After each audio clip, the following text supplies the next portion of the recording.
Good morning. আমাদের প্রতিদিনের আধ্যাত্মিক চর্চার লাইভে সবাইকে স্বাগত। তোমরা কয়েকজন যারা এসে উপস্থিত হতে পারছো আমাকে একটুখানি মেসেজ পাঠাও, যা খুশি একটু হাই হ্যালো করো, আমি যাতে তোমাদের প্রেজেন্সটা বুঝতে পারি। কয়েকজন উপস্থিত হলেই আমি আমাদের আলোচনা স্টার্ট করব।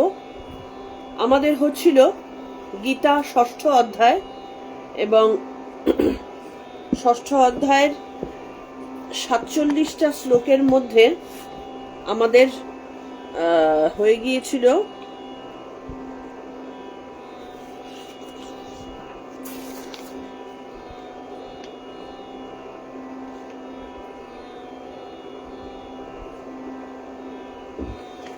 চোদ্দ 15 হয়ে গেছে, 16 নম্বর থেকে আমাদের স্টার্ট হবে।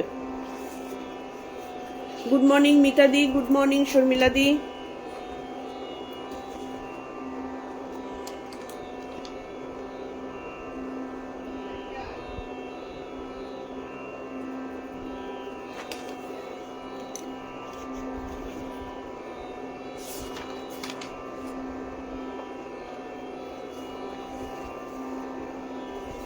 Good morning Paromita.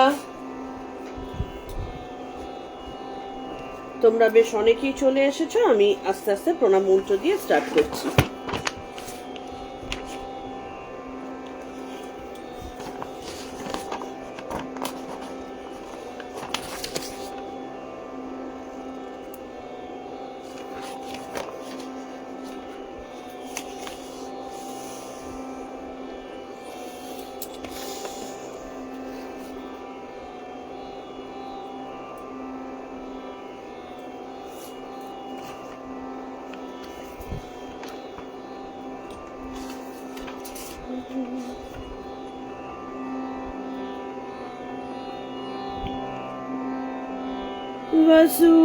वसुदेवासुतं देवं कंसचाणूरमर्दनं देवकी परमानन्दं कृष्णं वन्दे जगद्गुरुं, कृष्णं वन्दे जगद्गुरुम्।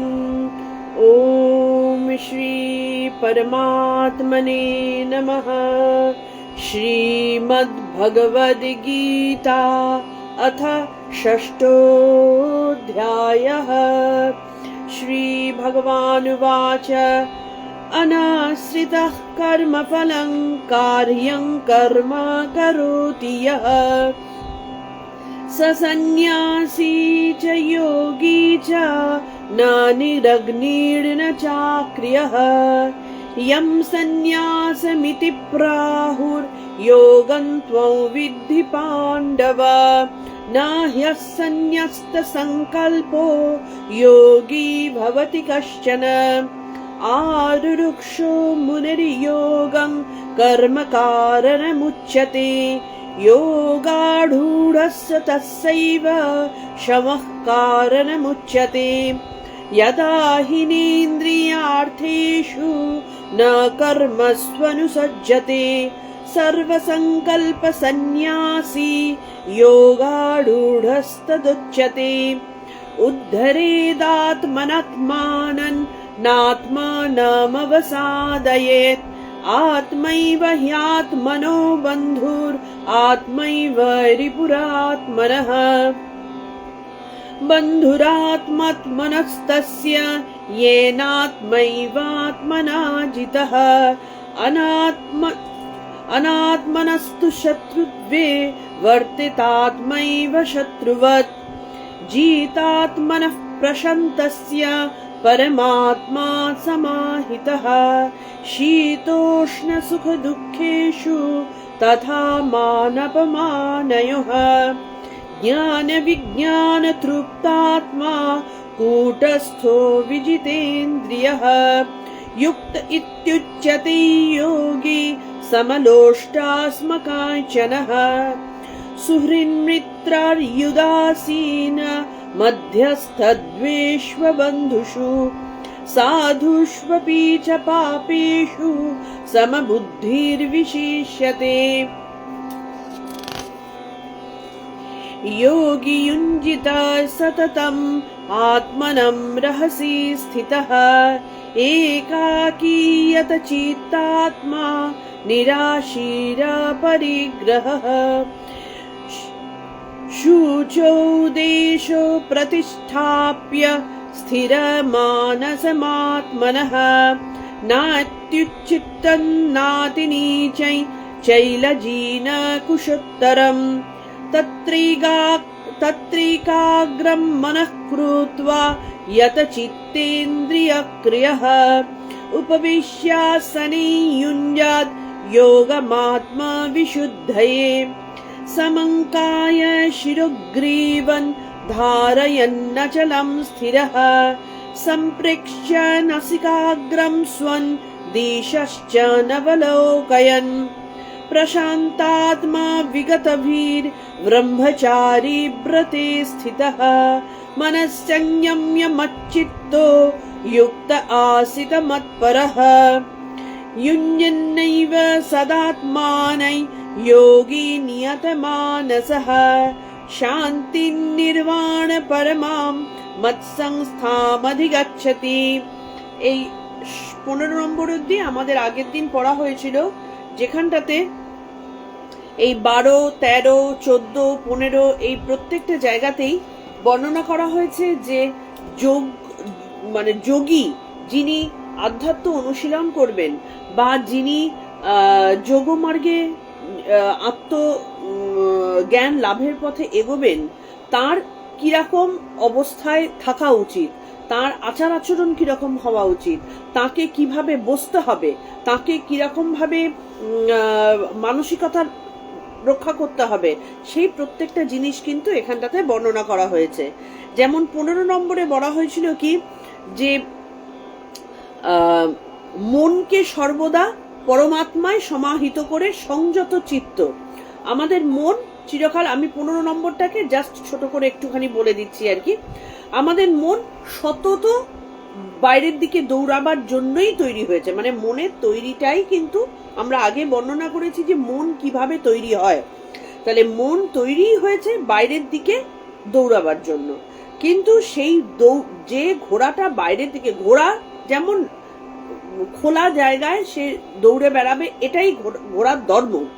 আমি কখনোই এক্সপেক্ট করতে পারি না ঘোড়া মাছের মতো জলে সাঁতার কাটবে কি মানুষের মতো বসে ধ্যান করবে, এটা কখনো হয় না। তাহলে ঘোড়ার যেমন নেচার, সে ছাড়া পেলেই বা জঙ্গলে ঘুরলেই সে দৌড়বে। তাহলে যে যোগী সে কি করছে, সেই ঘোড়াটাকে রাশ টেনে ধরে তাকে একটা নিয়মানুবর্তিতা বা একটা পার্টিকুলার জায়গায় নিয়ে যাওয়ার চেষ্টা করছে।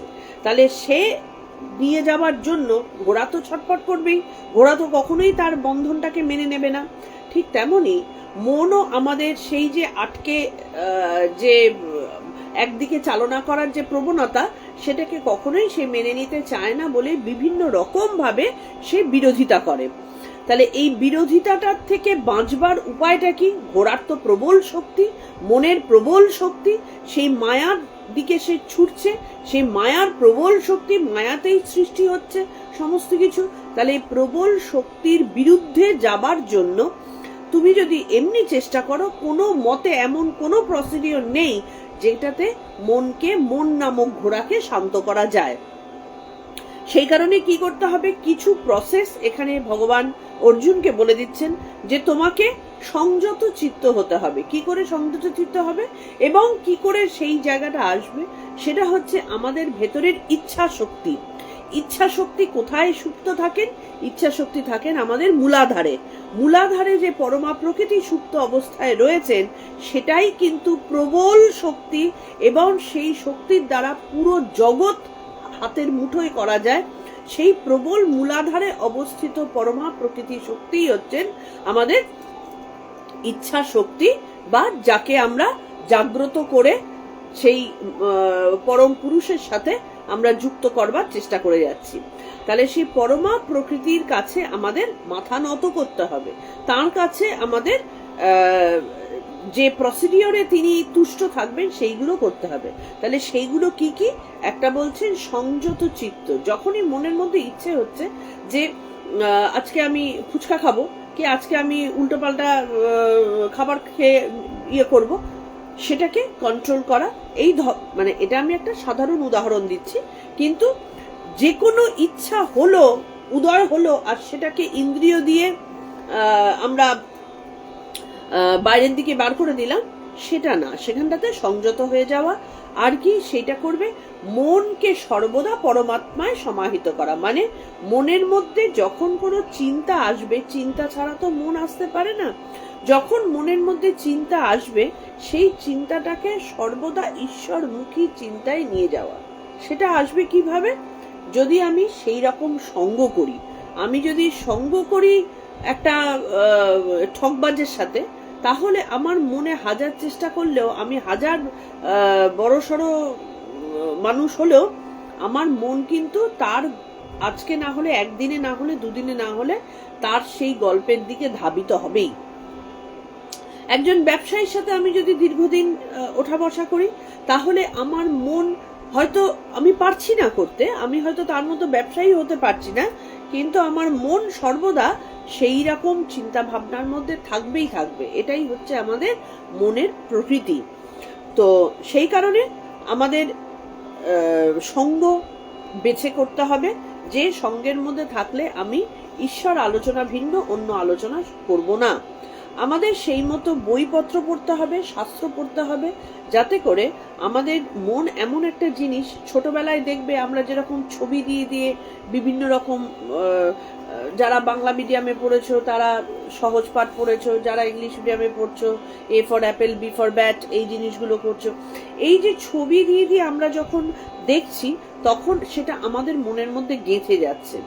সেই কারণে আমরা যখন বই পড়ব, সেই মনোসংযোগ করে যদি আমরা কোনো বইয়ের মধ্যে থাকি, কি কোনো একটা কথা শুনছি, সেটার পরিপূর্ণ মনোযোগ সহকারে যখন আমাদের কানকে ইউজ করে আমি কথাটা শুনবো, তখন আমাদের মনের মধ্যে একদিনে না হোক, দুদিনে না হোক, ধীরে ধীরে আমাদের মনের মধ্যে সংস্কার হিসেবে সেই জিনিসগুলো গেঁথে যাওয়া শুরু করবে। তখন আমি যেই চুপ করে বসে থাকবো, মনের মধ্যে তখন কিন্তু আর আসবে না যে ওই ছেলেটা বেশি রোজগার করলো, আমার কেন কম রোজগার হলো। তখন মনের মধ্যে আসবে যে আরে আজকে আমার সকালবেলা এই ধ্যানটা আমার ভালো মতো হলো কি হলো না, কেন হলো না, আমি আজ কি করেছিলাম। তখন আত্মসমালোচনা বা পরমাত্মায় মনকে স্থিত রাখতে হবে। যেমন যারা ঠাকুর মায়ের দীক্ষিত বা ভক্ত, তারা ঠাকুর মায়ের কথা চিন্তা করবে, কি করতেন, পঞ্চবটিতে কিভাবে সাধনা করতেন, কিভাবে স্বামীজি এসে সেখানে উপস্থিত হলেন, এই চিন্তা ভাবনাগুলো আসবে। কেন আসবে চিন্তা ভাবনাগুলো? কারণ ওই ফোঁটা ফোঁটা জলই তো আমাদের মধ্যে পড়ছে, অন্য জিনিসগুলো দূর হয়ে যাচ্ছে। তাহলে এইভাবে পরমাত্মায় সর্বদা সমাহিত থেকে যোগী কি লাভ করবেন? আমরা কি লাভ করব? সেই চিন্তা ভাবনা যে করব, আমি যে আমার গাড়িটা কেন হলো না, বাড়িটা কেন হলো না, সেই চিন্তা না করে এই সারাদিন ধরে যে পরমাত্মার কথা চিন্তা করব, তাতে পাবোটা কি? পাবোটা হচ্ছে নির্বাণ রূপ পরম শান্তি। যে শান্তির জন্য আমরা অনেক ছোট কাজ করতেও দ্বিধাবোধ করি না। আমরা মনে মনে ভাবি যে আমরা এইটা করলেই বোধহয় শান্তি পাবো, ওইটা পেলেই বোধহয় শান্তি পাবো, এটা হলেই বোধহয় শান্তি পাবো। কিন্তু এগুলোতে শান্তি পাওয়া যায় না। সেটা অনেক পরে আমরা বুঝি, বুঝতে বুঝতে অনেক দেরি করে ফেলি। কিন্তু যদি আমরা পরমাত্মায় মন অল্প বয়স থেকেই যদি সমাহিত করা শুরু করি, হাতে সময় নিয়ে যদি শুরু করি, তখন কি হবে? আমাদের সেই পরম শান্তি লাভ, আমাদের বা মোক্ষা লাভ যেটাকে বলে, যেখানটাতে গেলে আমাদের আর কোনো বাধা নেই, বেদনা নেই, ভয় নেই, আমাদের শুধু আনন্দ আছে, সেই পরম আনন্দ আমাদের লাভ হবে। তাহলে এইটা হচ্ছে আমাদের এই ধ্যান, জপ, ঈশ্বরীয় আরাধনার উদ্দেশ্য। এরপরে আমরা 16 নম্বরে আসছি।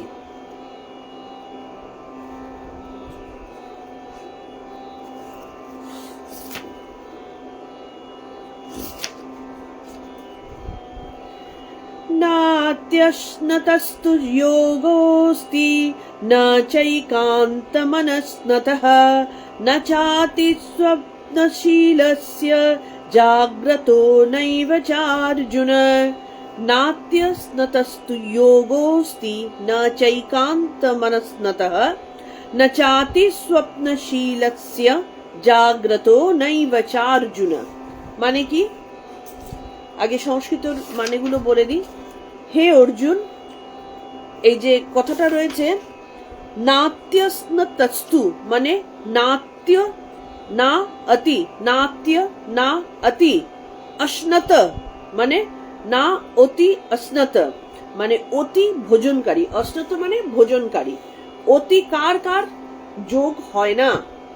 কেন মানুষের যোগ হয় না? আমরা ভাবি যে আমি আসনে বসলেই আমার চোখ বন্ধ করলেই ধ্যান হয়ে যাবে। সবাই বলে যতজন আমরা গৃহী অগৃহী যারা আছি না কেন, প্রত্যেকের একটাই সমস্যা, ধ্যান হয় না। কেন ধ্যান হয় না? তার কিছুটা তো আমরা এতদিনে নিশ্চয়ই জেনেছি যে বাসনা থাকলে, বিন্দুমাত্র বাসনা থাকলে ধ্যান হবে না। এবার বাসনা থাকবে কখন? বাসনার উদ্রেক হবে কখন? আমাদের প্রতিদিনকার ডে টু ডে লাইফের হেরফেরের জন্য কিন্তু একটা মানুষের স্বভাব, চিন্তা, তার শারীরবৃত্তীয় কাজকর্ম প্রত্যেকটা জিনিস ডিপেন্ড করে। আগেকার দিনে আমি প্রসঙ্গ সরে যাচ্ছি, আগে আমি সংস্কৃত মানেটা বলি, তারপর ব্যাখ্যায় যাব। তাহলে অতি ভোজনকারীর কিন্তু যোগ মানে ধ্যান, না অস্তি মানে হয় না, একান্তম না অশ্নত, আবার একেবারে অনাহারী যে তারও ধ্যান হয় না। তাহলে অতি ভোজনকারীর হয় না, অনাহারীরও হয় না। অতি স্বপ্নশীলস্য চ মানে যে অতি নিদ্রায় নিজেকে মগ্ন রাখে, অত্যাধিক ঘুম যায়, তারও হয় না। জাগ্রত এবাচা আবার যে ঘুমায় না, সারাক্ষণ জোর করে করে জেগে জেগে সে ধ্যানের জন্য, জপের জন্য চেষ্টা করে যাচ্ছে, তারও হয় না। তার মানেটা কি? এখানে সরলভাবে বলছেন যে হে অর্জুন, যিনি অত্যাধিক আহার করেন আবার যিনি একেবারেই অনাহারী, তাদের কারোরই যোগ হয় না। যিনি অত্যন্ত ঘুমান বা যিনি একেবারেই ঘুমান না, তাদেরও যোগ হয় না। আমরা মনে করি যে আমরা যদি প্রচন্ড কঠোর পরিশ্রম করে নিজের শরীরকে কষ্ট দিই, তাহলে আমরা খুব বড় যোগী তাড়াতাড়ি হতে পারবো। যত পরিশ্রম, যত অনাহার, যত উপবাস, যত নিয়ম পালন, তত আমি শুদ্ধ হলাম। কথাটা কিন্তু একেবারেই তা নয়। যেটা ভগবান বুদ্ধ বুঝেছিলেন, প্রথম দিকে তিনি যখন সাধনায় রত ছিলেন, তিনি একেবারে আহার ত্যাগ করে, নিদ্রা ত্যাগ করে, তিনি একেবারে কাঠের মতন থেকে তিনি ধ্যান জপ করেছিলেন। আলটিমেটলি তিনি কিন্তু নির্বাণ লাভ করতে পারেননি। তিনি যখন বুঝতে পারলেন যে শরীরকে রক্ষা করা এবং শরীরের যা প্রয়োজন সেটা পরিমিত পরিমাণে প্রপারলি দেওয়াটাই আমাদের নির্বাণ লাভের উপায়, তখনই তিনি কিন্তু সুজাতার দেওয়া অন্ন গ্রহণ করলেন এবং নির্বাণ লাভ করলেন। তো এখানটাতেও বলছে যোগীর অভ্যেস, যোগ অভ্যেস কি করে করতে হয় তার প্রত্যেকটা প্রসিডিওর বলছেন। এতক্ষণ বলেছেন যে যোগীর আচরণ কি হতে পারে, আর তার উপদেশ এখন আসছে। তাহলে যোগী কিরকম হবে? অতি অশ্নত, যে অতিরিক্ত খায় তার যোগ হয় না। কারণ দেখো, যোগমার্গে কি করা হয়?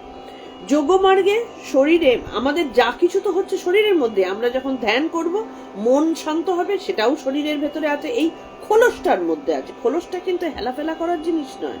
আমরা খোলস খোলস বলে ঠাকুরের কথা মতো অনেক কিছু বলছি, কিন্তু ঠাকুর যেভাবে খোলস বলতে পারেন আমরা সেটা বলতে পারি না। কারণ আমাদের কাছে কেন, শরীরটা আমাদের এই পৃথিবীতে এসেছে, পঞ্চভূতে তৈরি হয়েছে, তার মধ্যেই কিন্তু জগৎ যা কিছু ঘটনা তার ভেতরেই ঘটছে। সুতরাং তার উপরে ডিপেন্ড করে তবে এটা দুর্গের মধ্যে থেকে যা কিছু যুদ্ধ করতে হবে। তাহলে শরীরটাকে একদম পারফেক্ট, এবং শরীরের মধ্যে যে ইঞ্জিনিয়ারিং করা হয়েছে এত পারফেক্ট আর সারা মহাবিশ্বে কিচ্ছু নেই।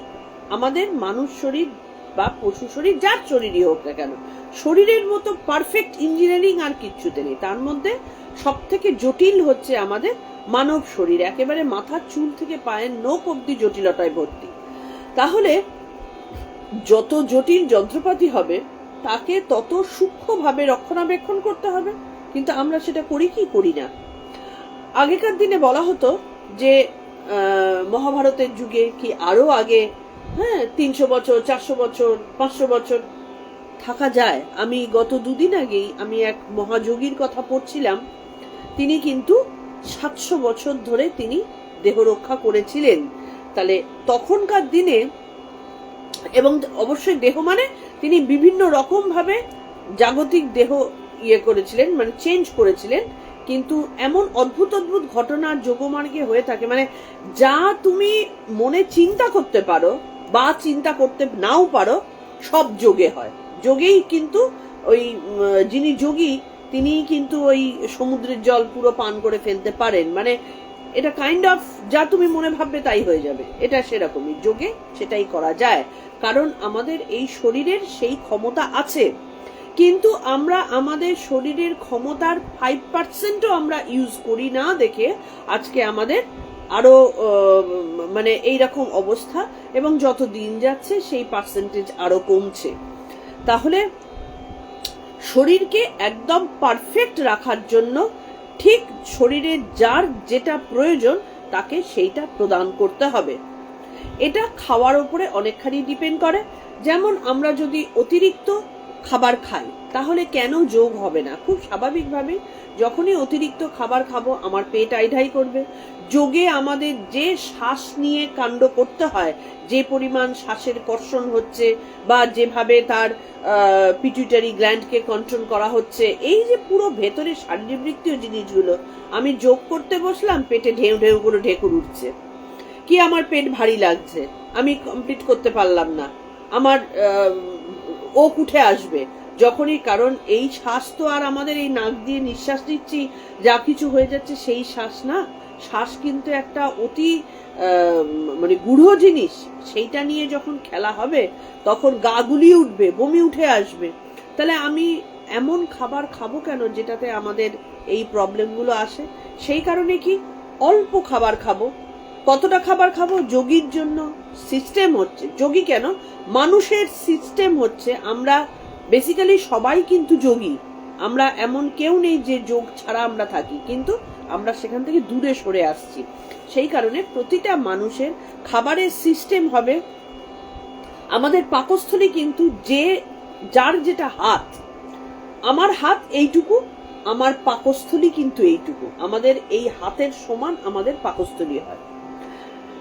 যে 6 ফুট লম্বা তার পাকস্থলী ওই অনুযায়ী, আমি যতটুকু লম্বা আমার পাকস্থলী এরকমই, যার যতটুকু তাকে ততটুকুই পাকস্থলী। তাহলে এই পাকস্থলীতে আমি যদি এতখানি ভাত খাই, কি 14টা রুটি খাই, কি সারাদিন ধরে আমরা 50 বার খাবার খাই, আমাদের তো পাকস্থলী করবেই, গন্ডগোল করবেই।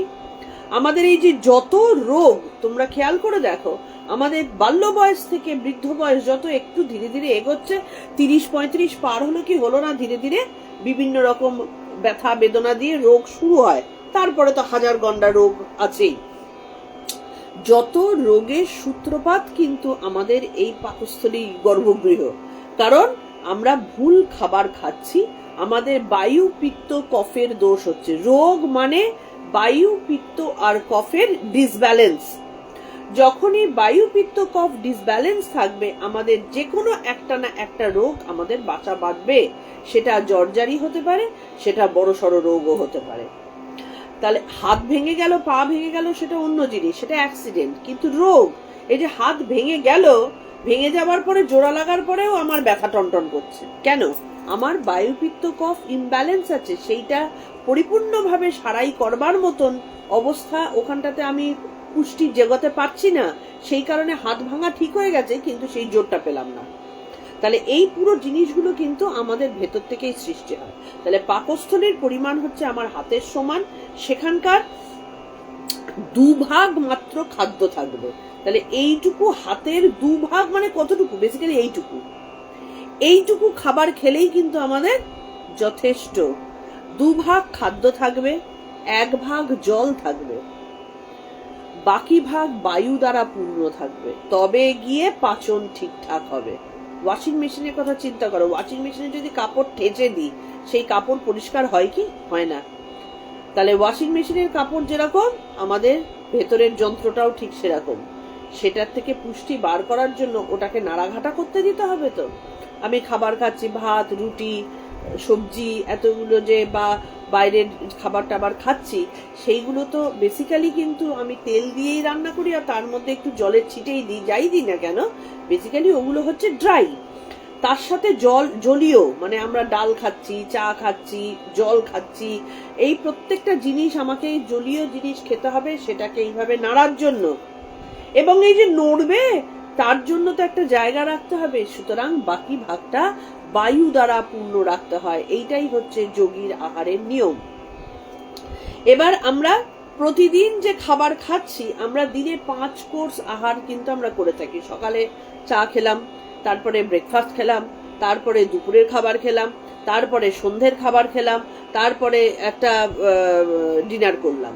তাহলে এই যে এতগুলো খাবার, এবং আমাদের ডাক্তারি মতে আজকাল এই যে রুটিন করে দেওয়া হয়েছে যে ছোট ছোট করে খাও, মুখ খাও, কত রকমের তো ডায়েটিশিয়ানরা করে, কিন্তু বেসিক্যালি সিস্টেমটা হচ্ছে সারা দিনে আমাদের খাবারের পরিমাণ থাকতে হবে কিন্তু ওইটুকু, তবে গিয়ে শরীর সুস্থ থাকবে। কিন্তু আমরা পারি না, কারণ কথায় আছে আহার নিদ্রা ভয়, যত বাড়াবে ততই হয়। আমাদের পাকস্থলীটা হচ্ছে বেলুনের মতন, ফোলাতে ফোলাতে এমন অবস্থা হয়ে গেছে যে আমরা সেই আরো বেশি করে না ফুললে আমাদের ভেতরটা ঠিক মনে হয় খিদে শেষ হলো না। তাহলে এইভাবে আমাদের খাবার খেলে পাকস্থলী সবসময় সুস্থ থাকবে। এই যে আজকে আমার এতখানি ওজন, এগুলো বিভিন্ন রোগের কারণ, এবং এগুলো আমাদের লোভের থেকেই আসে। এগুলো আমাদের খাওয়ার উল্টোপাল্টা ভাবে খাওয়ার থেকে আসে। শুধু খাওয়াও না, আবার তার সাথে আনুষঙ্গিক জীবনযাপনটাও আছে। তাহলে আমাদের এই যে বায়ুর কাজকর্মটা, তার জন্য আমাদের প্রতিটা নারী শুদ্ধির প্রয়োজন আছে। নারী শুদ্ধ হলে তবেই আমাদের যোগ জায়গায় আমরা পৌঁছবো। তাহলে নারী শুদ্ধিকরণটা হবে বায়ু, পিত্ত, কফের যদি সমতা বজায় থাকে। বায়ু, পিত্ত, কফের সমতা বজায় রাখতে গেলে খাদ্যাভ্যাস হচ্ছে একটা ইম্পর্টেন্ট জিনিস। 2 নম্বর হচ্ছে না চ অতি স্বপ্নশীলস্য, মানে স্বপ্ন এখানটাতে মানে বলা হচ্ছে ঘুম। আমাদের ঘুম যদি কম হয়, ঘুম যদি আমার শরীর যতটা চাইছে ততটা যদি শরীরকে ঘুম না দেওয়া হয়, এবার যে অলস ব্যক্তি, তার তো সারাদিন ধরে এই 24 ঘন্টার মধ্যে তো 12 ঘন্টা তার ঘুমানোর ইচ্ছা হয়, তাহলে চাইছে শরীর, সেটা না, যেটা উচিত সেই চাহিদা। আমার কাজ হচ্ছে এতখানি, আমার খাদ্য হচ্ছে এতখানি, তাহলে আমার ঘুমের জন্য এতখানি সময় ধার্য। সেই পার্টিকুলার সময়টুকু যদি না দেওয়া হয়, তাহলে কখনোই শরীর সুস্থ থাকবে না। কম ঘুম হলে মানুষের লিভার গন্ডগোল করবে, কম ঘুম হলে মানুষের মধ্যে ফ্যাট বাড়বে, কম ঘুমে মানুষের মস্তিষ্ক ঠিকঠাক চলাচল করবে না। তাহলে সেই মস্তিষ্ক নিয়ে আমি যদি ধ্যান করতে বসি, তাহলে কোনোদিনও কি ধ্যান হতে পারে? কখনো ধ্যান হয় না। তার মানে আমাদের 2 ধরনের মানুষ আছে,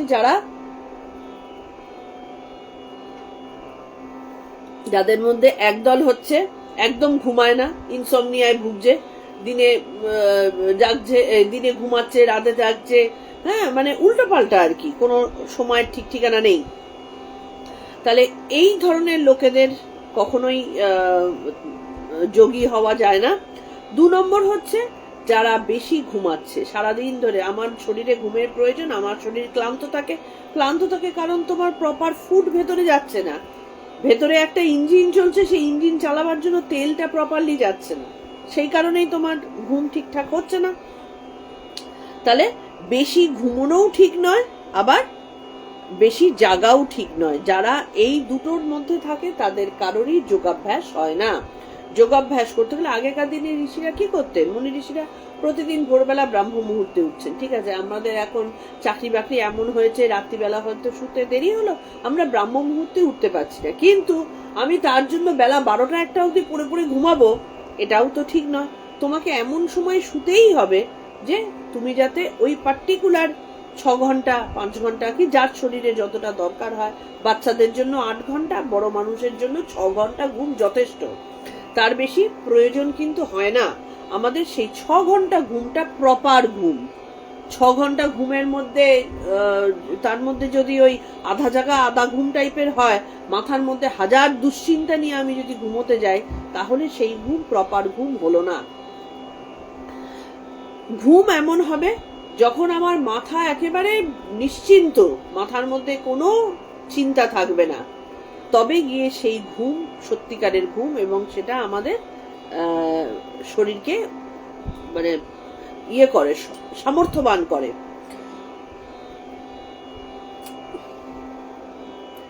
হ্যাঁ, তাহলে কি বলছেন, আমাদের সব সময় মধ্যপন্থা মেনে চলা উচিত, দুটোর মাঝামাঝি আমাদের চলতে হবে। সেই কারণে যোগী যে হবে, এবার আমার মনে হতে পারে যে আমি এরকম কষ্টটা কেন করব, তাহলে যোগী হয়েও না। তুমি যদি যোগমার্গে যেতে চাও, তুমি যদি আধ্যাত্ম অনুশীলন করতে চাও, তুমি যদি ঈশ্বরকে ধারণা করতে চাও, নিজের মধ্যে যদি উন্নতি নিয়ে আসতে চাও, তবে গিয়ে এইগুলো করবে। আর যদি মনে হয় যে না আমি করব না, তাহলে করবে না। কে কি বলবে? আমাদের ধর্ম, হিন্দু ধর্ম এমন নয় যে তুমি যদি না করো ঘাড়ে ধরে একেবারে দড়ি দিয়ে বেঁধে এনে করাবে না, কেউ কিছু বলবে না, তুমি করো না, তোমার মতন লাইফ তুমি লিড করো। কিন্তু যখন কষ্ট পাওয়ার হবে, সেই কষ্টটা সহ্য করার মতন মানসিকতা নিয়েই তোমাকে সেই ভুল রাস্তায় পা বাড়াতে হবে, যে আমার মধ্যে এই কষ্টগুলো আসবে। সেই কারণে যোগী যিনি, তার সব কাজের মধ্যে সংযম থাকে। শুধুমাত্র যে তিনি ভুল চিন্তা করছেন না, বা তিনি সারাদিন ধরে যোগাভ্যাস করছেন তা না, কিন্তু তিনি যখন স্নান করছেন, তিনি যখন খাবার খাচ্ছেন, তিনি যখন ঘুমোতে যাচ্ছেন, প্রত্যেকটা জিনিসের মধ্যে একটা সংযমীর ছাপ তার মধ্যে থাকে। প্রতিটা কাজের মধ্যে, কাজ করতে ভালো লাগছে কি, আমি ছবি আঁকতে ভালোবাসি, একেই যাচ্ছি, আমার নাওয়া খাওয়া ঘুম ভুলে গেলাম, করতেই হবে না। পরিমিত, যে সময় তোমার যতটুকু, এই সময়টা আমার কাজের সময়, আমি এই সময় ছবি আঁকলাম, এই সময় আমি ব্যবসা করলাম, এই সময় আমি লেখাপড়া করলাম, সময়। তারপরে ঠিক সময় নিজেকে রেস্ট দাও, তাহলে নিজের মাথা ঠান্ডা থাকবে। মাথা ঠান্ডা থাকলে আমার কথাবার্তা ভালো বেরোবে, কথাবার্তা ভালো বেরোনো মানে আরেকজনের সাথে সম্পর্ক ভালো হবে। সব দেখো পরপর রিলেটেড। তাহলে যোগীর জীবন হবে সংযত এবং একটা সুপরিকল্পিত জীবন, একদম নিয়মানুবর্তিতার মধ্যে। তাহলে এটা হলো আমাদের 16 নম্বর। আমরা 17 নম্বরে এবার যাব। युक्ताहार विहारस्य युक्त चेष्टस्य कर्मसु युक्त स्वप्नावधो बोधस्य योगो भवति दुःखः। युक्ताहार विहारस्य युक्त चेष्टस्य कर्मसु युक्त स्वप्नावबोधस्य योग भवति दुःखः। তার মানে কি? युक्त आहार विहारस्य, ये युक्ताहार विहारस्य, এটা সন্ধি করা হয়েছে, কি যুক্ত আহার বিহারাস্য মানে পরিমিত আহার ও বিহারকারী। বিহার মানে জীবন চলা, আহার বিহার বলি না, কি শুধু আহার করলাম তা না, বিহারও তাই। বিহার মানে জীবন যাত্রা, চলাফেরা। তাহলে পরিমিত আহার ও বিহারকারীর কর্মসু মানে কর্মসমূহে, युक्त চেষ্টাস্য নিয়মিত চেষ্টাকারীর, युक्त স্বপ্ন অববোধস্য মানে পরিমিত নিদ্রা ও জাগরণকারীর, যোগ মানে ধ্যান, দুঃখ সংসার দুঃখ নাশক ভবতি হয়। তাহলে এই যে পরিমিত আহার এবং বিহার, পরিমিত ঘুম এবং বিশ্রাম, এই যে পুরো পরিমিত জিনিসটা, সেটা কি হয়, এবং সকল কাজকর্মের চেষ্টা নিয়োজিত। আমি যা করছি নিয়মিত, কাজকর্মের চেষ্টা নিয়মিত, আমি যা করছি সেটা খাবার খাই, আমি কাজ করি, আমি ঘুমোই, আমি যাই করছি না কেন, সেটার মধ্যে ইচ্ছে হলো আর করে ফেললাম। আজকে আমার প্রচন্ড কাজের এনার্জি এসছে, আমি সেই জন্য এত কাজ করলাম যে আমাকে পরের দিন সারাদিন ক্লান্ত হয়ে ঘুমাতে হলো, হয়ে গেল গন্ডগোল। না, যখন আমাকে যেখানে থামাতে হবে সেখানে থামাতে হবে, যেখানে আমাকে কাজ করতে হবে সেখানে ঘুমালে চলবে না, সেখানে চুপ করে বসে থেকে আলসেমি করলে চলবে না। এই হচ্ছে পরিমিত অবস্থা। যখন ওঠার উঠতে হবে, যখন করার করতে হবে। আজকে আমার আলিস্যি লাগছে, সেই কারণে আমি আজকে কাজে গেলাম না, হবে না, তোমাকে প্রপার জায়গায় থাকতে হবে। সেই কারণে বলছেন এইটা যদি করা হয় তখন মানুষের কি হবে, ধ্যানই তার সংসার দুঃখ নাশ করে। তাহলে এই যে শান্ত হয়ে পরিমিতভাবে বসে আমরা যে জীবনযাত্রা নির্বাহ করব, তার মধ্যে এমন কেউ ভেবো না যে এই জীবনযাত্রা নির্বাহ করলে আমাদের হাসি মজা আনন্দ সব নষ্ট হয়ে যাবে, না। কিন্তু সন্ন্যাসীরা যারা আগেকার দিনে বা যোগীরা যারা আগেকার দিনে ধ্যান জপ করতেন, তারা কিন্তু আনন্দেই থাকতেন। বরং নিরানন্দে আমরা থাকি যারা আনন্দের খোঁজে আমরা অন্য রাস্তায় হাঁটা শুরু করেছি। আমরা আনন্দের খোঁজে মনে করেছি যে আমাদের ভারতীয় খাদ্যাভ্যাস পরিবর্তন করে আমেরিকান জাঙ্ক ফুডগুলোকে আমাদের খাদ্যাভ্যাসে পরিণত করি আনন্দের জন্য। মাঝে মধ্যে একটু গেলে ক্ষতিটা কি, একটু পিৎজা খেলে ক্ষতিটা কি? এই একটু খেলেই যেটা ক্ষতি, সেইটাই কিন্তু আমাদের সারা জীবনের সর্বনাশটা করে দেয়। তাহলে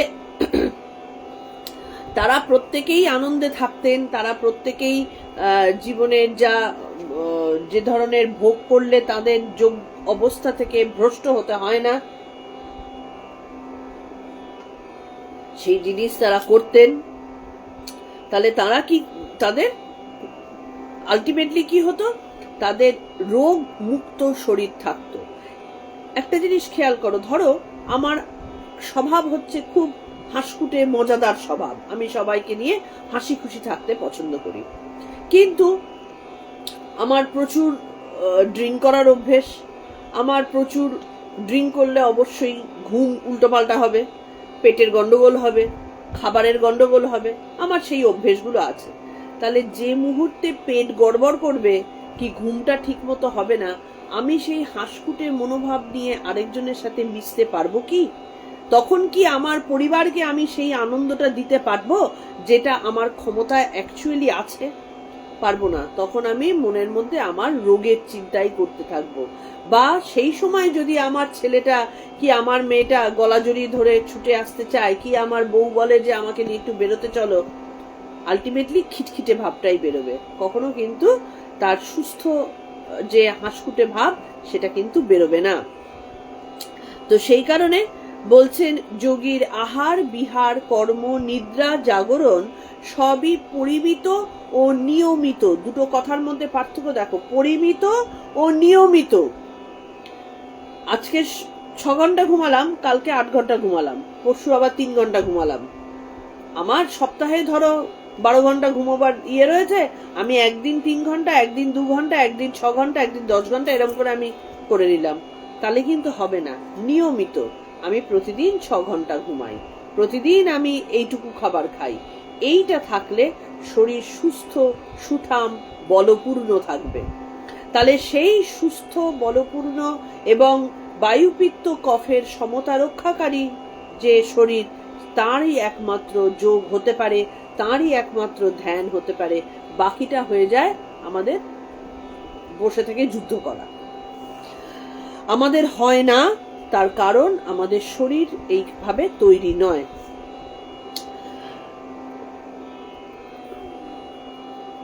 এখানে বলছেন যুক্তা চেষ্টাস্য কর্মসু, মানে কাজকর্ম পরিমিত ও নিয়মিত হবে। শুধুমাত্র নিজের খাবার ঘুম না, কাজও পরিমিত নিয়মিত। আমাদের এখনকার দিনে কি হয়েছে দেখো, কর্পোরেট সেক্টরে কাজ করেই যাচ্ছি, দিন নেই রাত নেই সকাল নেই দুপুর নেই, আমি সারাদিন ধরে কাজ করছি, মাইনে পাচ্ছি, সেই মাইনে দিয়ে আমি আনন্দ করার চেষ্টা করছি, কিন্তু শরীর সাথ দিচ্ছে না। তাহলে এই যে সিস্টেম, এই সিস্টেমে কোনোদিনও মানুষের মধ্যে সুখ বা আনন্দ আসতে পারে না। সেই কারণে আমরা যে কাজ করব তার জন্য চেষ্টা তো করতে হবে, অবশ্যই পরিশ্রমও করতে হবে। পরিশ্রম ছাড়া কিন্তু কোনো কাজে সাকসেস আসে না, কিন্তু সেই পরিশ্রমটা হবে যতটা আমার শরীরে সয় ততটাই, এক্সট্রা নয়। আমার শরীরে যদি 6 ঘন্টা কাজ করা সহ্য হয় তাহলে আমি 6 ঘন্টাই কাজ করব। হ্যাঁ, অনেকের ক্ষমতা অনেক বেশি থাকে, তার পক্ষে হয়তো 8 ঘন্টা কাজ করা সম্ভব, কিন্তু সেই 8টাকে 18 করলে চলবে না। তাকে ওই শরীরের মধ্যে যেটুকু না হলে নয়, 1 বিন্দুও তাকে এক্সট্রা কোনো কিছু করলে হবে না। সেই 1 বিন্দু এক্সট্রাটাই তার জীবনের বিষ হয়ে ঢুকবে। তাহলে ততটুকুই আমাদের করতে হবে, অতিরিক্ত কিছু নয়। তারপরে বলছেন যুক্ত স্বপ্নাব বোধস্য, মানে ঘুমোনো এবং জেগে থাকা দুটোই ঠিক থাকা চাই। কোনো কিছুর অনিয়ম ভালো নয় যে যখন তখন ঘুমিয়ে পড়লাম, এখন আমার একটু শরীর টায়ার্ড লাগছে আমি একটু ঘুমিয়ে পড়লাম, তাহলে কিন্তু হবে না।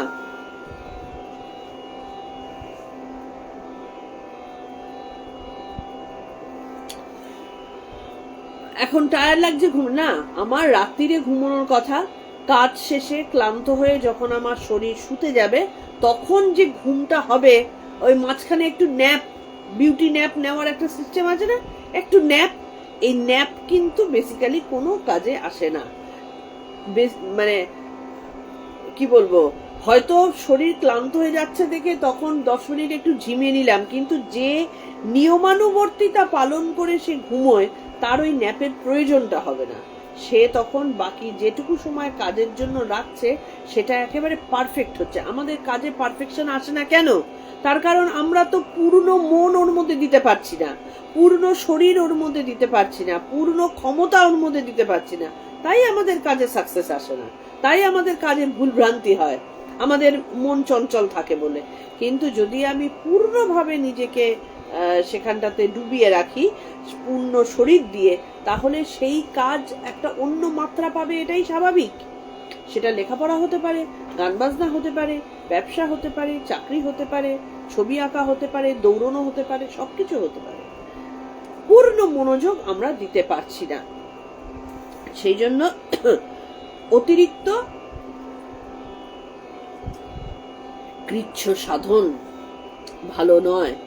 আমি উপোসের পর উপোস করে যাচ্ছি, কি যত উপোস করব তত ঠাকুর আমাদের কাছাকাছি আসবে না, কিন্তু ঠাকুর কিন্তু উপোস করলে কাছাকাছি আসেন না। কোনো সন্ন্যাসীকে, কোনো যোগীকে, কোনো আধ্যাত্ম অনুশীলনকারীকে দেখবে না তিনি পাগলের মতন শরীরকে কষ্ট দিচ্ছেন। কিন্তু আমাদের সমাজে কিছু উপোস কাপাসের নিয়ম আছে, কারণ খেয়াল করে দেখবে তিথি নক্ষত্র অনুযায়ী সেই উপোসের দিনগুলোকে ধার্য করা হয়েছে। তাও উপোস মানে কি, যে উপোসের মাধ্যমে তোমার শারীরিক ক্ষতি হবে না। কোথাও একেবারে নির্জলা উপবাসের একটা পার্টিকুলার দিন আছে, সময় আছে, সারাদিন ধরে নির্জলা উপবাস করে শরীর মন খিটখিটে হয়ে যাওয়া কখনো কেউ বলেননি। উপবাস কথাটার মানে আগেও আমরা বলেছিলাম, উপ মানে সমীপে, বাস মানে থাকা, ঈশ্বরের কাছে থাকা। আমি যেভাবে চললে ঈশ্বরের কাছে থাকবো সেটাই হচ্ছে সমীপে। আমি যদি সারাদিন খাবারের চিন্তা করি তাহলে ঈশ্বরের কাছে থেকে দূরে সরে যাওয়া হয়। তো সেই কারণে আমি এমন কিছু খাবারের মধ্যে রাখবো, এমন কিছু অবস্থা রাখবো, একটা দিন, দুটো দিন, বা যে দিনক্ষণগুলো আছে যে সময় আমি বিশেষ করে খাবারের থেকে না চিন্তা করে ঈশ্বরের মধ্যে মনোনিবেশ করতে পারি, সেই কারণে আমি সেই ধরনের ইয়েগুলো রাখবো। তাহলে বুদ্ধদেব যেমন বলেছেন মধ্যপথ অবলম্বন করতে, শ্রীকৃষ্ণও তেমনি বলছেন খাওয়া, ঘুম, বেড়ানো সবই নিয়ম করে করতে হয়, এবং এবং দ্যাট ইজ ভেরি ইম্পর্টেন্ট, প্রতিদিন আমি নিয়ম করে কিছুটা সময় শাস্ত্র চর্চা করতে হবে। সেটা তুমি পড়ো, শোনো, আলোচনা করো এভরিডে। যত সাকসেসফুল মানুষ আছেন খেয়াল করে দেখবে তারা প্রতিদিন 1 ঘন্টা হলেও তারা বইয়ে মনোনিবেশ করেন। বইয়ের মধ্যে যদি মাথা দিয়ে কিছুক্ষণ সময় দিনে রাখা যায় নিয়ম করে, তাহলে এই যে আমাদের অ্যালঝাইমার রোগের এত প্রকোপ, এই জিনিস কিন্তু হয় না। বই পড়া ব্যক্তির অ্যালঝাইমার কোনোদিনও হতে পারে না, কারণ তার মাথা সবসময় সক্রিয় থাকে। তো এবার কোন বই পড়বো? আমি ওই রগরগে যে গল্পগুলো হয়, সেই উপন্যাস, সেগুলো পড়বো। সেগুলো পড়ার সময় পার হয়ে গেছে। একটা সময় সেগুলো পড়লাম, কিন্তু সেটা বয়স দিয়ে আমি কিন্তু বিচার করছি না। একটা সময় যখন আমার করার সেটা হয়ে গেছে, কিন্তু আমি যদি এখন আমার 70 বছর বয়সে আমি ওই রগরগে গল্পগুলো পড়ে আনন্দ অনুভব করি, তাহলে তার মানে আমি আমার জীবনের অনেক সময় নষ্ট করে ফেলেছি। কারণ এখন আর সেই গল্প পড়ে আনন্দ পাওয়ার সময় নয়, আমার আনন্দ তখন শাস্ত্র থেকে পেতে হবে। তার মানে আমি প্রতিদিন একটা সময় শাস্ত্র চর্চা করব, কারণ তাতে আমি আমার ভুল ত্রুটিগুলো রেকটিফাই করতে পারবো, আমি আধ্যাত্ম চিন্তায় মনোনিবেশ করতে পারবো। তাহলে কি হবে, এবার এইটার পরে কি হবে, পড়াশোনা করব, কাজ করব, ধ্যান জপ যোগ অভ্যাস করব, সবই করতে পারবো।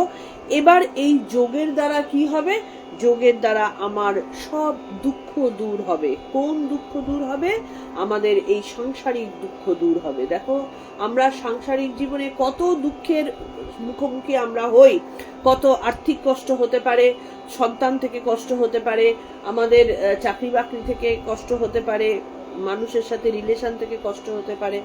এই প্রত্যেকটা কষ্ট দুঃখ যেটা আমাদের দিচ্ছে, সেই দুঃখ দূর করার একমাত্র প্রসিডিওর হচ্ছে এই যোগ অভ্যাস করা।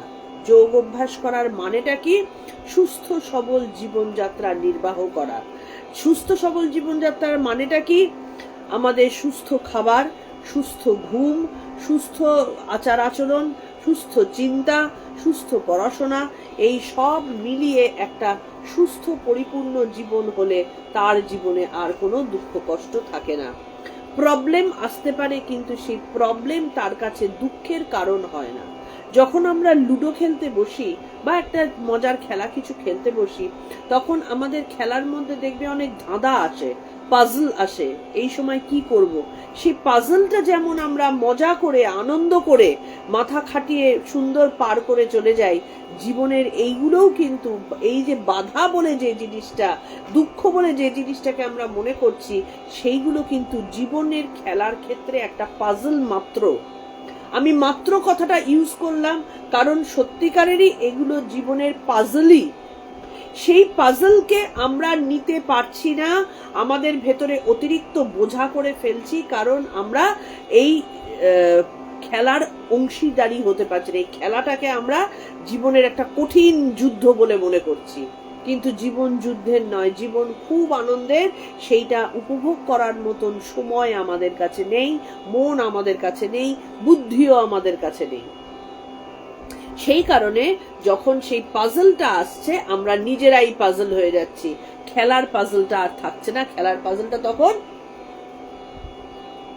বুমেরাং হয়ে আমাদের কাছে তেড়ে আসছে। সেই কারণে দুঃখ বেসিক্যালি এমন কোনো জিনিস নয় যা আমাদেরকে ধ্বংস করে ফেলতে পারে। দুঃখ একটা পার্থিব জিনিস, সেই পার্থিব জিনিসটাকে নিয়ে আমাদের খেলার, এটাও কিন্তু আমাদের খেলা, পাজল, ধাঁধা। সেই ধাঁধাটার থেকে বেরোবার উপায়গুলো আমাদেরকে ভগবান বলে দিচ্ছেন। আমরা সেই বেরোতে পারছি না, কারণ আমরা বেরোবার উপায় পথে হাঁটছি না। আমরা সেই ধাঁধার মধ্যে ঘুলিয়ে গিয়ে খেলাটাকেই ধ্বংস করে ফেলছি। আজকে তাই করছি, আমরা প্রকৃতিকে ধ্বংস করছি। কেন? কারণ এই যে খেলনাটাকেই তো আমরা ধ্বংস করে ফেলছি। প্রকৃতি এত সুন্দর জিনিস দিয়ে আমাদেরকে সাজিয়েছে দিয়েছেন, সে এত সুন্দর খেলনা দিয়ে দিয়েছেন, সেই পুরো জিনিসকে আমরা ধ্বংস করছি। কেন? কারণ আমরা সুস্থ জীবন লিড করি না, আমরা প্রয়োজনাতিরিক্ত আমরা চাহিদার মধ্যে নিজেদেরকে ডুবিয়ে দিয়েছি। তাহলে এই যোগাভ্যাস যদি আমরা করি, যোগাভ্যাস কথাটার মানে চোখ বন্ধ করে ঈশ্বরের মূর্তির সামনে ধ্যান শুধু নয়, পূর্ণ জীবনযাত্রা। ঠিক এই কারণে আমাদের যে শাশ্বত সনাতন যে ধর্ম, সেই সনাতন ধর্মকে কোনো ধর্ম একটা ঠাকুর বলে গেছেন, ঈশ্বর বলে গেছেন বলে বলা হয় না। সনাতন ধর্ম হচ্ছে একটা পূর্ণ জীবনযাত্রা। সনাতন ধর্মে কারোর কোনো রকম টাসল হবার ব্যাপার নেই। ও সনাতন ধর্মী, ও হিন্দু ধর্মী, ও খ্রিস্টান ধর্মী, ও বৌদ্ধ ধর্মী, ও মুসলিম ধর্মী, না, এরকম কোনো ব্যাপার নয়। এটা কেউ বোঝে না। সনাতন ধর্ম হচ্ছে বা হিন্দু ধর্ম হচ্ছে ওয়ে অফ লাইফ। তুমি কিভাবে জীবনে চলবে, কিভাবে ভাববে, কি খাবে, কি পড়বে, কি ঘুমাবে, কতটা তোমার পরিশ্রম করবে, এই পুরো জীবনযাত্রাটাই হচ্ছে আমাদের সনাতন ধর্ম। কখন শাস্ত্র চর্চা করব, কখন বই পড়ব, এই পুরোটাই সনাতন ধর্ম। সুতরাং সনাতন ধর্মের সাথে কারোর কোনো বিরোধ নেই। ওই জন্যই সনাতন ধর্ম যত দিন গেছে ইলাবরেট হতে থেকেছে। যদি কোনোদিনও পৃথিবী ধ্বংস হয়ে যায়, বিশ্ব ব্রহ্মাণ্ড ধ্বংস হয়ে যায়, আজ থেকে কোটি কোটি বছর বাদে যদি আবার সেই বিশ্বের সূচনা হয়, আবার যদি বিগ ব্যাং হয়, এই সনাতন ধর্ম দিয়েই শুরু হবে। তার কারণ হচ্ছে এটাই জীবনযাত্রার প্রসিডিওর। যে প্রসিডিওরের মধ্যে দিয়ে গেলে, যে প্রসিডিওরের মধ্যে থাকলে আমরা সুস্থ চিন্তার মাধ্যমে, সুস্থ জীবনযাত্রার মাধ্যমে একটা সুন্দর খেলা খেলে বেরিয়ে চলে যেতে পারবো। তাহলে আধ্যাত্মিক জীবন গড়তে গেলে আমাদের এই উপদেশগুলো অবশ্য পালনীয়। এরপরে আমরা 18 নম্বরটাতে শুরু করব। কতটা ইলাবোরেটলি বলতে পারবো আমি জানি না।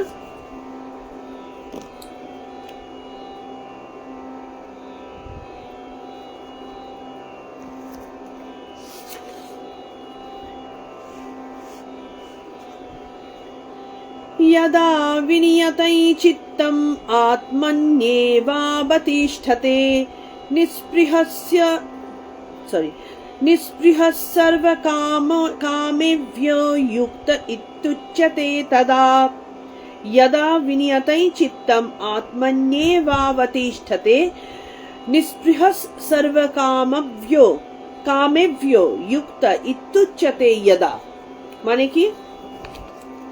यदा মানে যখন, विनियतम মানে বিশেষভাবে সংযত, চিত্তম মন, আত্মানি এবং এবং আত্মাতেই অবতিষ্ঠতে মানে অবস্থিত হয়, তখন সর্বকামেভ্য মানে সকল কামনা থেকে, নিঃস্পৃহ নিবৃত ব্যক্তি, যুক্ত সমাহিত ইতি মানে সমাহিত এইরূপ বলা হয়। তাহলে সমাহিত, নিষ্পৃহ, যোগী, এই যে আমরা টার্মগুলো ইউজ করি, তা সেটা কখন বলা হবে? একজন অতি মদ্যপ, যে প্রতিদিন সকাল বিকাল জুয়া খেলছে, মদ্যপান করছে, কি বাড়ি এসে বউকে পেটাচ্ছে, হ্যাঁ, ছেলেপিলের প্রতি অত্যাচার করছে, কি একজন অতি কর্মী, যে সারাদিন ধরে কাজের কারণে তার পরিবারকে ভুলেই গেল, কার সাথে কি কথা বলছে জানে না, উন্মাদের মতো কথা বলে ফেলছি, মুখ দিয়ে মেজাজ তিতিক্ষেপনা হয়ে বেরোচ্ছে, এদেরকে কি বলবো? না, আমরা বলবো কখন? যখন সর্বকাম বিষয়ে স্পৃহা শূন্য হবে। তার মধ্যে কাজ যে করছি, আমাদের যারা দেখবে খুব পরিশ্রম করে, সারা দিন রাত ধরে কাজ করে যাচ্ছে, সে বড় অফিসার হতে পারে, একজন পুলিশ হতে পারে, একজন ডাক্তার হতে পারে, তার মেজাজ তিরিক্ষে প্রচন্ড। কেন? তার কারণ সে তার ক্ষমতার অতিরিক্ত আশা করছে এবং ক্ষমতার অতিরিক্ত সে পরিশ্রম করছে, শরীর সেইটা নিতে পারছে না, এবং অহং প্রবৃত্তি। তাহলে এইটার দ্বারা সে চালিত হচ্ছে। তাহলে তাকে কি আমি প্রচুর কর্মী বলবো? সেটা তো একটা গাধাও তাই করতে পারে। একটা গাধাকে প্রচুর পেটালে সে প্রচুর পরিশ্রম। আমি গাধা ডাক্তারি করবে না, গাধা টিচারই করবে না, কিন্তু গাধা পরিশ্রম করবে, তাহলে সেই পরিশ্রম তো তুমিও করছো। তাহলে একটা গাধার সাথে আরেকটা এই ধরনের কাজের কি পার্থক্য হলো? শুধু কাজের পার্থক্য, পরিশ্রমটা তো একই থাকলো। তোমারও শরীরে পরিশ্রম হচ্ছে, এরও শরীরে পরিশ্রম হচ্ছে। তাহলে সেই পরিশ্রম করে আলটিমেটলি কি হচ্ছে? তুমি অন্যের কাছে তিতিবিরক্তিকর হয়ে যাচ্ছ, তোমার মুখ দিয়ে অশ্রাব্য কথা বেরোচ্ছে, আচার আচরণের মধ্যে ভুল ভ্রান্তি বেরোচ্ছে। এদেরকে কখনোই আমি ভালো মানুষ বা সত্যিকারের মানব জীবন তারা লিড করছে এ কথা বলতে পারি না। তাহলে কখন বলবো যে একজন যোগী যোগসিদ্ধ? যখন তিনি একটা মানুষ মনকে বিষয় থেকে বাইরের বিষয় থেকে ভেতরে তুলে আনবে। আমি বাইরের প্রলোভনে পা দিলাম না, আমার অন্তরের জিনিস নিয়ে আমি তুষ্ট থাকলাম। আর কি থাকবে? সেই মনকে আত্মায় সমাহিত করবে। মন বাইরের দিকে, সেখান থেকে তুলে নিয়ে আমি আত্মা যিনি ভেতরে আছেন তার চিন্তনে আমি মগ্ন থাকলাম। এবং কি হ্যাঁ, তার সেইটা করলে অবভিয়াসলি তিনি কাম শূন্য হবেন, মানে বাইরের বিষয়ের স্পৃহা তার আছে, ভালো না থাকলেও কিছু এসে যায় না, এরম টাইপের। আমার একটা বড় বাড়িতে আমার জন্ম হয়েছে, ঠিক আছে, ভালো, কিন্তু আমাকে যদি তুমি ছোট বাড়ি দাও আমার কিছু এসে যাবে না, একই ব্যাপার। তাহলে এই যে স্পৃহা শূন্যতা, ক্ষতি কিছু নেই, তাহলে এই রকম অবস্থাকে যোগী পুরুষ বলা হয় বা তাকে যোগ সিদ্ধ বলা হয়।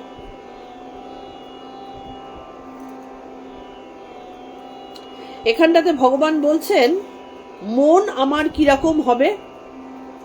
মন আমার কিরকম হবে বলছেন বিনিয়তম মানে বিশেষভাবে সংযত।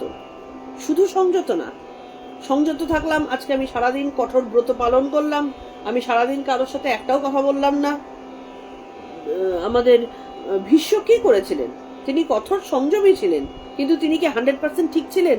তাহলে তো আজকে মহাভারত হতোই না। ভীষ্ম যদি 100% ঠিক থাকতেন, তিনি যদি ওই কঠোর সংযমকেই শ্রেষ্ঠ বলে মনে না করতেন, দ্রৌপদীর অপমানই হতো না, কুরুক্ষেত্র যুদ্ধটাই হতো না। কিন্তু তিনি জানতেন না এই কঠোর সংযম, যেটাকে তিনি ভেবেছেন ব্রহ্মচর্য পালন করে পিতৃসত্য রক্ষা করছি, একটা বিশাল প্রতিজ্ঞা করছি, শ্রীকৃষ্ণ সেটা এক ফুটকারে কিন্তু উড়িয়ে দিয়েছিলেন। তিনি বলেছিলেন যে যদি তুমি যখন কুরুসভায় ওই রকম একটা ঘৃণ্য সিচুয়েশন হচ্ছে, তখন তুমি যদি তোমার যা ধর্ম অনুযায়ী কাজ তুমি করতে, তুমি তোমার ধর্ম পালন তো করনি, তুমি তাদের কৃতদাস হয়ে কাটিয়েছো। অথচ তোমার পূর্ণ ক্ষমতা ছিল, তুমি একজন পুরুষ, তুমি একজন ক্ষত্রিয়, তুমি নারীর সম্মান রক্ষা করতে পারতে না? তাহলে সেটা তো তুমি করনি। তুমি রাজসভায় সেই অবস্থায় চুপ করেছিলে, তোমার ধর্মের বিপক্ষে তুমি কাজ করেছো। তাহলে এই সংযত হবার তো কোনো মানে হয় না। তোমার কষ্ট হয়েছে, তুমি দুঃখ পেয়েছো, তুমি এটাকে সাপোর্ট করনি, কিন্তু তার এগেনস্টে কিছু করনি। তো আজকে আমরা তো এটাই করছি। আমরা অনেক কিছু দেখবে রাজনৈতিক জিনিস পছন্দ করছি না, অনেক কিছুতে আমরা বিরক্ত হচ্ছি, কিন্তু আমরা তো চুপ করে আছি। আমরা কি কিছু করছি? কিচ্ছু করছি না, সমালোচনা করছি। তাহলে বিশেষভাবে সংযত, তার মানেটা কি? মন আমার হাতের মুঠোয়, আমি আমার কর্তব্য কর্মকে জানি। যখন আমার মনে হবে যে এই সময় আমার তীরের মতো ছিটকানো উচিত না, আমি ছিটকাবো না। যখন আমার মনে হবে যে হ্যাঁ বেরোনো, এখানটাতে প্রতিবাদ করা দরকার, আমি প্রতিবাদ করব, এবং সেটা কর্তব্য অনুযায়ী করব, আমার ক্ষমতা ইয়েতে করব, আমি সেখানটাতে আমি মনকে এলোপাথারি ঘুরে বেড়াতে দেব না। তাহলে বিশেষভাবে সংযত এবং আত্মাতে বেঁধে রেখেছি। আমি অপ্রয়োজনীয় চিন্তা করে নিজেকে নষ্ট করিনি। তাহলে মন, তুই আত্মাতে থাক। আত্মা যেন একটা ফুল, ভ্রমর যেমন ফুলের মধু খেতে এসে বসে, মনকে তেমনি আত্মাতে এসে আটকে দিতে হয়। এটা হচ্ছে বিশেষভাবে সংযত মন। আর কি থাকবে? নিস্পৃহ, কোনো স্পৃহা নেই। প্রয়োজনীয়তা আছে, সেই প্রয়োজনীয়তাটুকু আমার মিটলেই হলো। আমার ঘুমের প্রয়োজনীয়তা আছে, সেটুকু মিটলেই হলো।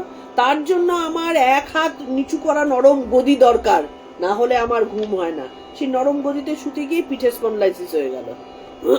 তাহলে আমাদের অতিরিক্ত চাহিদা আমাদের দুর্ভোগের কারণ হয়। সেটা আমি করব না, ঠিক যেটুকু দরকার সেটুকুই।